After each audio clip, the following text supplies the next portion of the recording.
Ата-бабамыз ұрпақ тәрбиесіне ерекше көңіл бөлген. Ұрпағына табиғи түсінік салу арқылы оның ой құнарлығын қамтып, бақылап отырған. Баланың тілін қазақ тілінің жауһарымен шығаруға күш салған.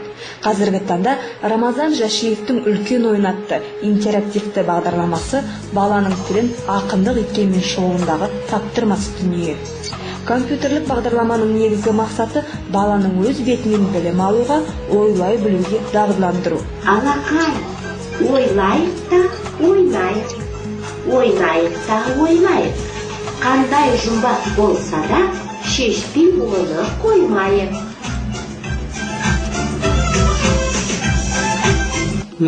Ата-баба баланың жетілу жолын өте жетік берген.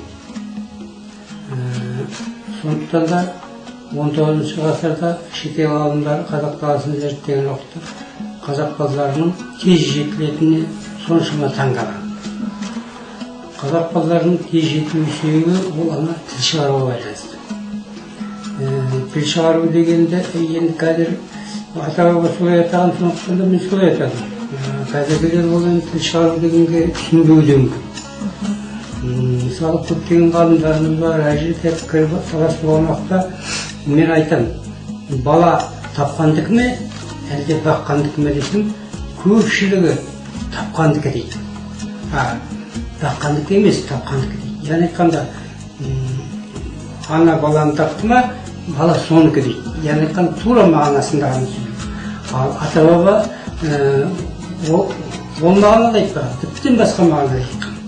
Сосын мен оларға айтамын, ата-бабаның сөзін сіздер түсінбедіңіздер ғой.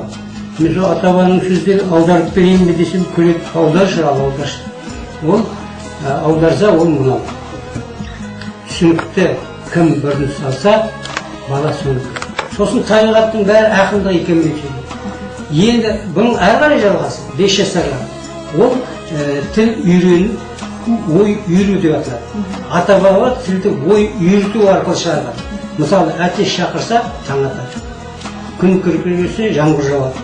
Соны табиғаттың ортасында тұрып, дыбысымен бәрімен адамдарда сөйлесе де, табиғатта тілдесе деген, табиғат деген бөлім бар. Сонда адамдар сөйлеседі, табиғат тілдеседі.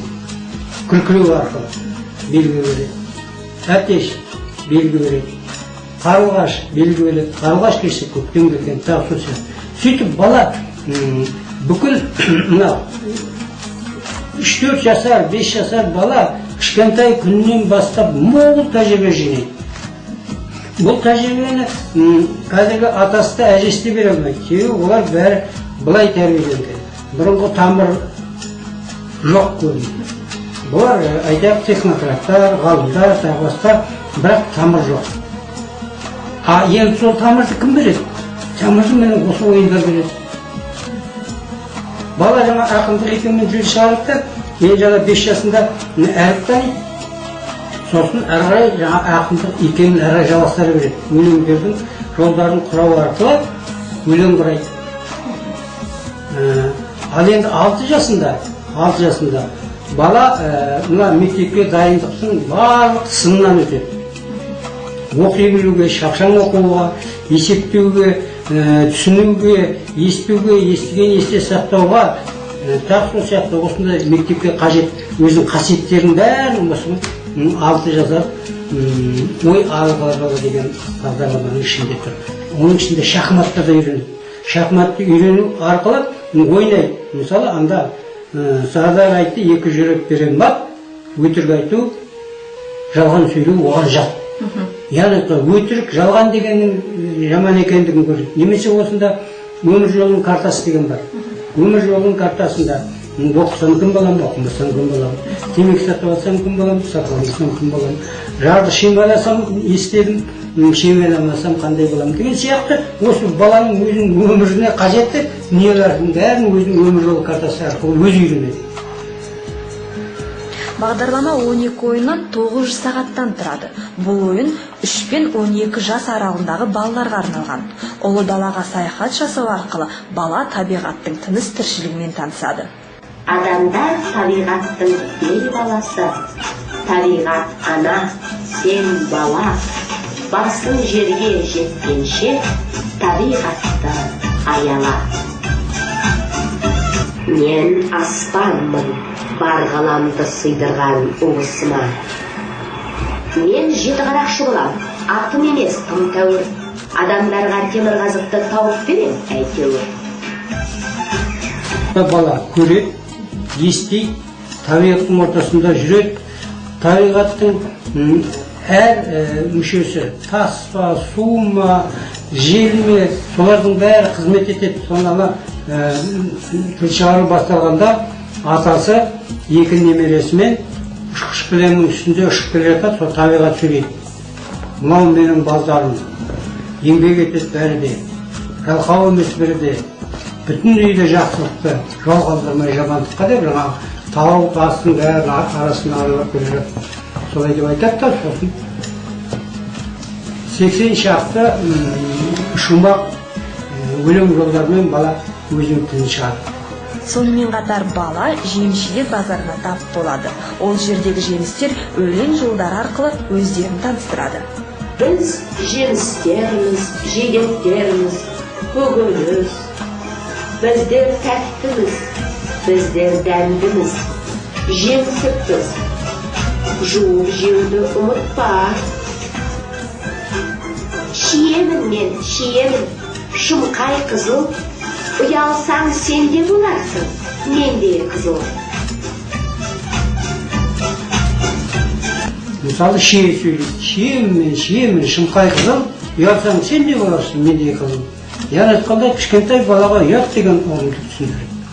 Немесе қарбыз емес, дарбыз емес, мен қарбызбын кемсітпе деп, кемсітпеу деген мәселен, кемсітпеу, біреу төмен деген сияқты ұғымдарды ана бүкіл табиғаттың балдары, қарбыздың бар, шиең бар, алмаң бар, гүлің бар, суың бар, тауың бар, бәрі өзінің тұрғысынан өзі қандай қызмет атқарады, соның бәрін өлең жолдарымен балаға естіртеді.